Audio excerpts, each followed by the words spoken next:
toda a equipe de trabalho na igreja, muito importante. Êxodo capítulo 11, nós iremos ler a palavra de Deus. Glória a Deus. Todos acharam? Amém?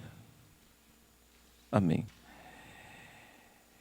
Então, o Senhor disse a Moisés: atingirei o Faraó e a terra do Egito com mais uma praga. Depois disso, o Faraó os deixará sair de seu território.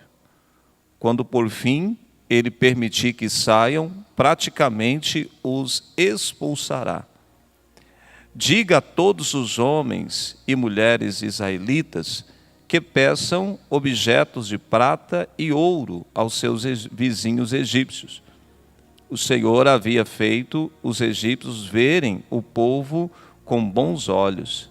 Moisés era tido em alta consideração na terra do Egito e respeitado tanto pelos oficiais de Faraó como pelo povo egípcio. Moisés disse: assim diz o Senhor, à meia-noite de hoje passarei pelo meio do Egito, morrerão todos os filhos mais velhos do sexo masculino em todas as famílias do Egito, desde o mais velho do Faraó, sentado em seu trono, até o filho mais velho da serva mais humilde que trabalha no moinho. Até mesmo os primeiros machos dentre todos os animais morrerão. Então se ouvirá um grande lamento na terra do Egito, um lamento como nunca houve e nunca mais haverá. Quanto a animais, como isso vocês saberão que o Senhor faz distinção entre os egípcios e os israelitas. Todos os oficiais do Egito virão até mim e se curvarão suplicando: por favor, vá embora. Saia logo do Egito e leve com você todo este povo que o segue. Só então eu sairei. E ardendo de ira, Moisés saiu da presença do Faraó.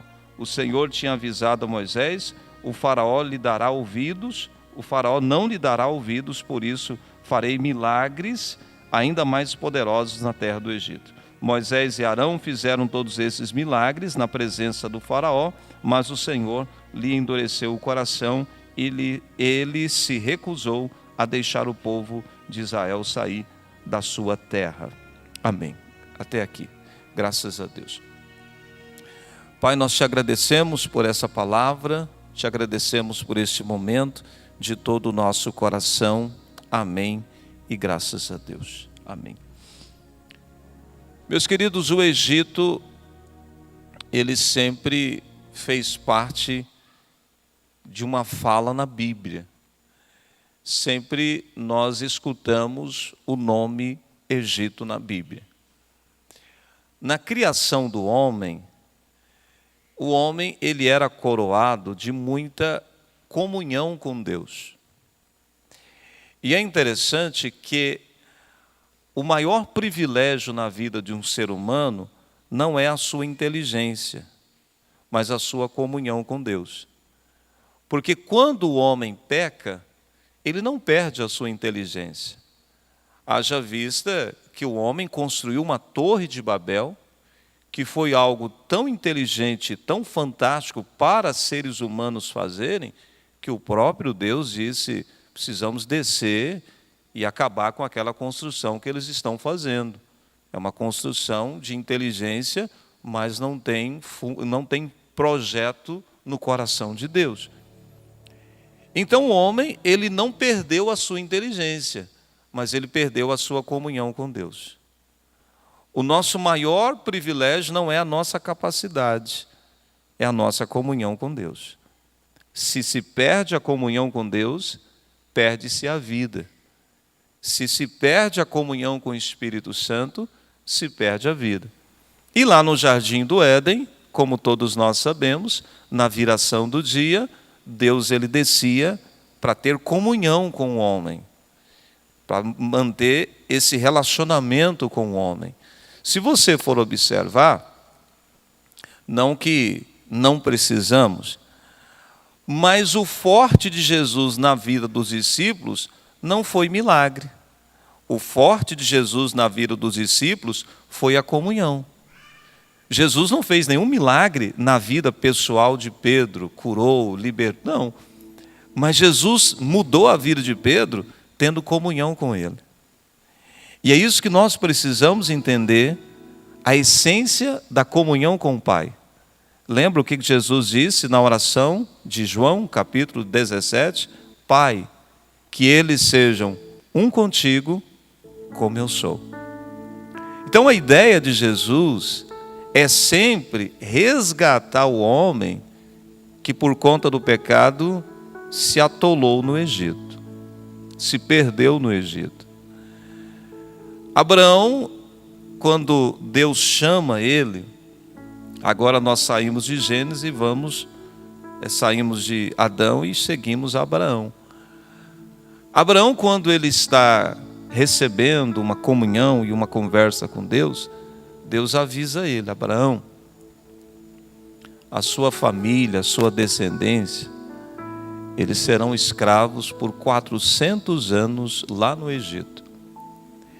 É interessante essa questão do Egito, porque quando houve uma fome, Abraão desceu para o Egito.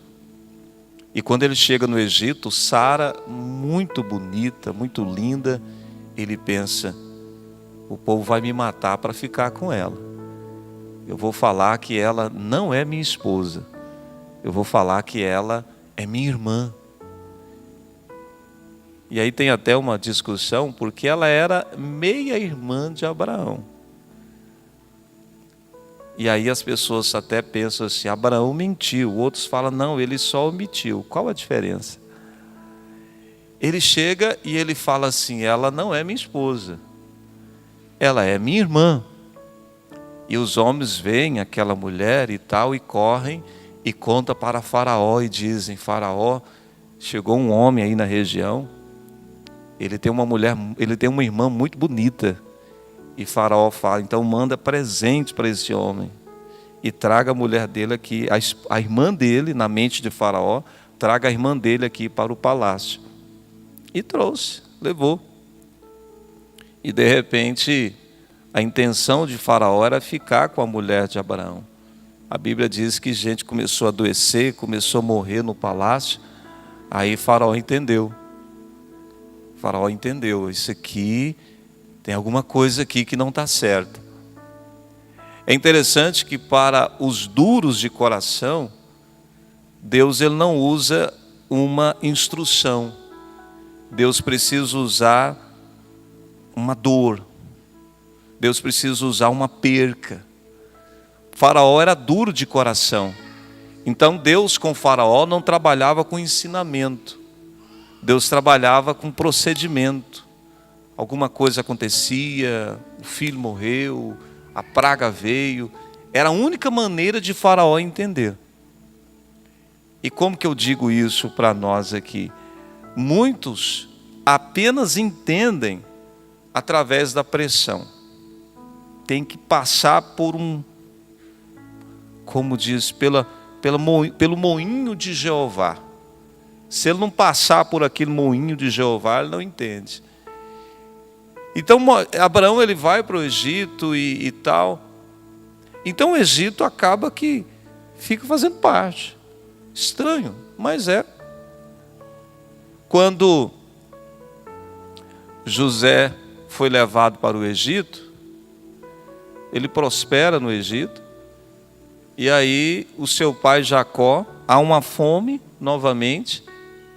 E o lugar de segurança é o Egito.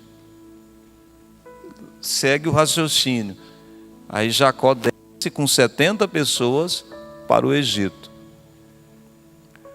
Quando Jesus estava sendo ameaçado, digamos assim, não se pode usar esse termo, porque quem pode ameaçar Jesus? Mas quando queriam matar Jesus, José e Maria fogem para o Egito. Quando Israel estava sendo ameaçado por Senaqueribe e demais reis que tentavam atingir Israel, eles confiaram no Egito. E é tão interessante que contra a Babilônia, eles se apegaram muito ao Egito. E biblicamente o Egito simboliza o mundo. Biblicamente o Egito significa a capacidade do homem. E se a gente for observar, muitas vezes a gente está com um pouco de esperança na capacidade do homem, a gente está com um pouco de esperança nessa vida e tal. Aí vem o apóstolo Paulo e diz o seguinte: se a nossa esperança está somente nas coisas dessa vida, nós somos os mais infelizes dessa terra. Aí vem a Bíblia dizendo que nós somos como peregrinos aqui nessa terra. Que a nossa verdadeira pátria não é aqui. Nós vivemos aqui, mas o nosso amor não está aqui. O Alessandro Vilas Boas, ele tem uma canção chamada Peregrino, e no meio tem uma fala, não sei quem é aquela moça que fala na canção, ela diz algo que me chama a atenção. Ela diz que as pessoas mais felizes são as pessoas que têm as mãos livres. As pessoas que não retêm, mas as pessoas que liberam. E se a gente for analisar, ela tem razão. Quem libera perdão, quem aceita o ID de Jesus, quem anda a segunda milha, quem oferece a outra face, quem não guarda ressentimento, são as pessoas que vivem melhor. E aqui no texto que nós estamos lendo, é só uma introdução para a gente, precisávamos de mais um tempinho para a gente entender isso aqui. Aqui Moisés, ele fala com Faraó, e diz assim: Faraó é a cartada final agora, o checkmate. Ou libera ou libera. E Faraó endureceu o coração. Eu não libero. Então é o seguinte: todos os filhos mais velhos do Egito, desde o seu até a mulher que trabalha lá no moinho, a mais simples funcionária, todos os filhos irão morrer. E Faraó disse: eu não libero. Então a palavra está liberada. Eu tratei com você, Faraó. Então, para você está liberada a palavra. Agora eu vou conversar com o meu povo, que para eles será diferente. Aqui a gente pode até pensar de uma forma escatológica, a respeito da volta de Jesus. Para quem não conhece a Jesus, ele virá como um ladrão no meio da noite. Mas para quem conhece, não será uma surpresa, porque nós estamos esperando a vinda do Messias. É diferente. É diferente. Nós não seremos pegos de surpresa, porque nós já estamos aguardando a vinda do Messias. Agora, para aquele que não conhece, ele virá como ladrão no meio da noite. Mas nós já sabemos, Jesus está voltando. Então, depois de Deus falar com Faraó, porque a Bíblia diz que nós somos indesculpáveis. Ao homem está destinado ele morrer e depois da morte o juízo. Deus, ele fala tanto com o cristão como com o não cristão. Deus fala com todo mundo, gente, todo mundo. Então Deus fala com Faraó e fala: agora eu vou falar, Moisés, você vai lá agora e fala com o meu povo. Você vai falar o seguinte: cada família pega um cordeiro sem defeito, cordeiro limpo. Vocês vão pegar esse cordeiro, cada um chefe da família. E é interessante que Moisés não disse: Arão vai matar cada cordeiro para cada família. Não, cada um vai fazer isso. Irmão, o sangue, ele é universal, mas ele trabalha no individual. Se confessarmos os nossos pecados, então é o pessoal. Eu preciso confessar. A minha confissão não transforma o coração do Samuel e nem do Daniel. Ele precisa confessar. Ele precisa. Então Deus disse: Moisés, diga para o povo, cada chefe de família pega um cordeiro sem mácula, sem mancha, sem defeito. Não pode ser cordeiro com defeito, tem que ser um cordeiro perfeito. Pega ele. E alguns estudiosos falam que tinha que ter até uma idade certa. Não podia ser nem muito novo e nem muito velho. Interessante que Jesus faleceu com 33 anos. E aí, pega esse cordeiro, porque amanhã, à meia-noite, vai vir o anjo da morte. E ele vai passar. Ele vai passar tanto na casa dos egípcios, quanto na casa dos judeus. A diferença não é o impedimento do anjo passar, o anjo da morte passar ou não. A diferença é o que estará na casa. A diferença não é sermos privados da luta, a diferença é como e quem está conosco no meio da luta. Essa é a diferença, vocês entenderam? Essa é a diferença. Porque quando a gente entende isso, nós não questionamos no meio da prova, porque o sol ele nasce para os bons e para os ruins, para os maus. Então, você pega o cordeiro, mata ele, pega o sangue e você vai passar nos umbrais da porta. Passa lá, deixa lá. Só passa e deixa. Vocês vão deitar e vão dormir. Aí eu fico pensando comigo, não está na Bíblia, eu penso, será que os israelitas dormiram? Você passa e vai dormir, porque à meia-noite vai passar o anjo da morte e vai matar os egípcios, os filhos mais velhos dos egípcios, mas o de vocês está guardado. A Bíblia diz que à meia-noite ouviu-se um grito em Israel, no Egito, um grito de desespero. Todas as casas gritavam de desespero, mas a casa dos egípcios só ouviam os gritos, eles não gritavam. É diferente de você ouvir um grito e de você gritar. A nossa casa pode até ouvir o grito de desespero do mundo, mas ela não pode ter dentro dela um grito de desespero. Essa é a diferença. É uma diferença clara. É um exemplo muito complexo de falar, mas quando você vai em um velório e toda a família está imbuída na crença cristã evangélica de salvação, de redenção, você percebe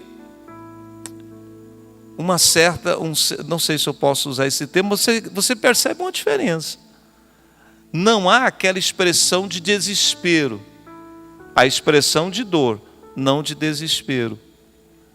Porque a certeza da salvação está iminente ali naquele lugar. Isso faz total diferença. A única forma de vocês se protegerem é passando o sangue do cordeiro. E para que eu feche esse momento, nós iremos ceiar juntos. Depois a gente pode estudar um pouco sobre isso. Hoje é dia de ceia.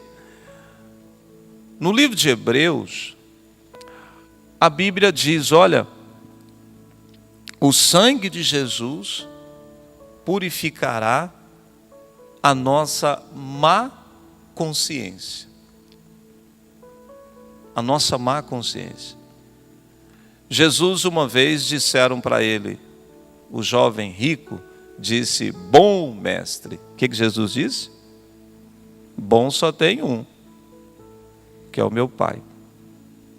O livro de Hebreus, que tem uma teologia muito profunda, diz o seguinte, olha, o sangue de Jesus nos purificará da nossa má consciência.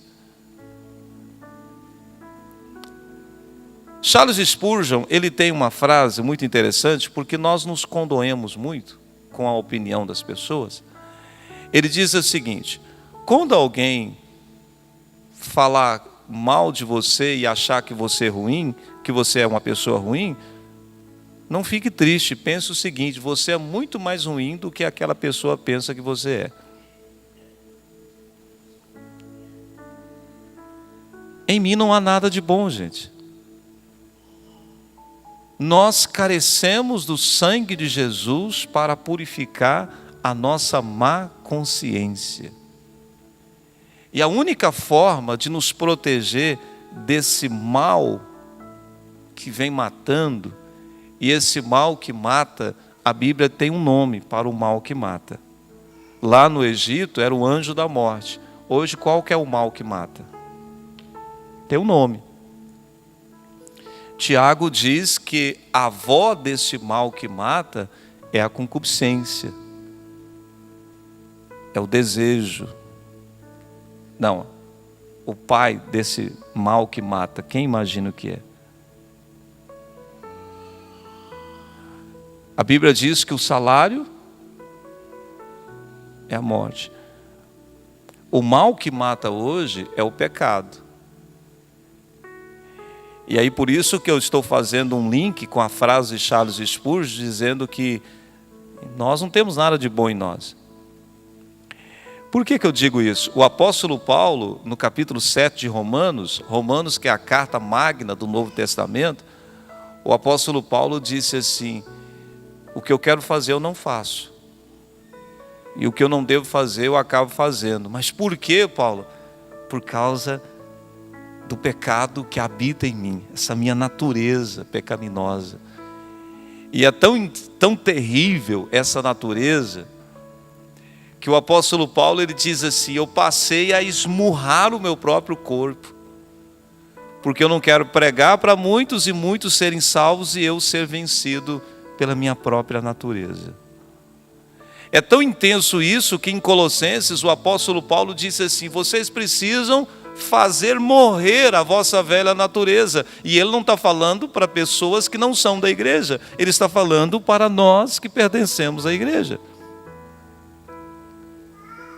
E a única forma de anular a minha velha natureza, irmãos, é o sangue de Jesus.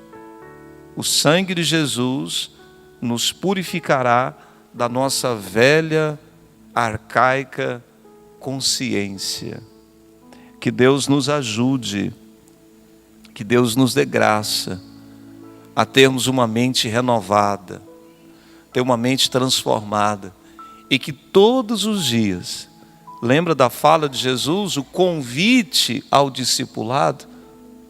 Quem quiser vir após mim, quem quiser ser meu discípulo, negue-se a si mesmo. Negue-se a si mesmo, tome a sua cruz e siga-me. Que nessa manhã possamos refletir, primeira etapa, esse grande livramento que Deus nos deu lá na cruz, nos livrando da morte, que é o pecado. E é interessante que é algo que ninguém pode tirar do ser humano. Ninguém. Nenhum conjunto de rituais.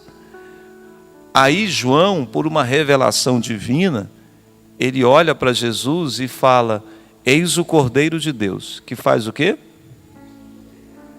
Tira o pecado do mundo. Ele é a pessoa que pode fazer isso.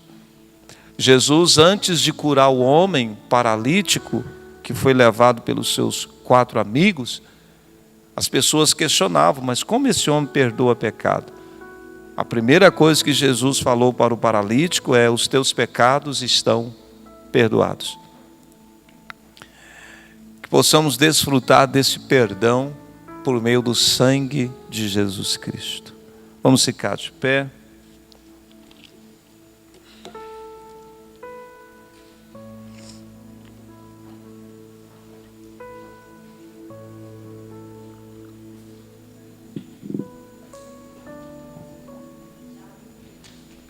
Tiago 1. A avó da morte é a cobiça. Leia o texto, pode ler. Tá. Vamos orar, irmãos, para que Deus nos dê um coração novo e que o sangue de Jesus nos purifique da nossa velha consciência. Todo dia precisamos ser lavados pelo sangue de Jesus. Pai, Oramos a Ti aqui nessa manhã. Precisamos tanto do perdão do Senhor. Precisamos tanto sermos libertos da cadeia do pecado, da maledicência. Trabalha em nossa consciência, trabalha em nosso coração. Nos dá entendimento sobre a verdade do Evangelho, sobre o sangue do Cordeiro que nos purifica de todo o nosso pecado. Iremos ceiar juntos hoje aqui, Espírito Santo, e queremos ceiar nessa convicção. Fomos lavados, fomos perdoados, fomos restaurados ali naquela cruz, e que possamos trazer em evidência o sacrifício de Jesus por nós, que quebrou as algemas, quebrou as amarras, quebrou as correntes do pecado que tanto dominava a nossa vida, e hoje nós podemos celebrar, assim como celebraram a Páscoa, assim como Miriam cantou com um tamborim porque foi liberta do Egito. Hoje nós podemos celebrar que o sangue do Cordeiro nos libertou. Nada tirou o povo do Egito, as pragas, as dificuldades, meu Deus, mas somente o sangue naquele dia. E somente o teu sangue, Jesus, nos purifica de todos os nossos pecados. Muito obrigado por este novo coração, por essa nova aliança no sangue do Cordeiro. Oramos a Ti, Senhor, agradecidos pela nova vida. Amém e graças a Deus. Nesse mesmo ambiente nós iremos participar da ceia do Senhor.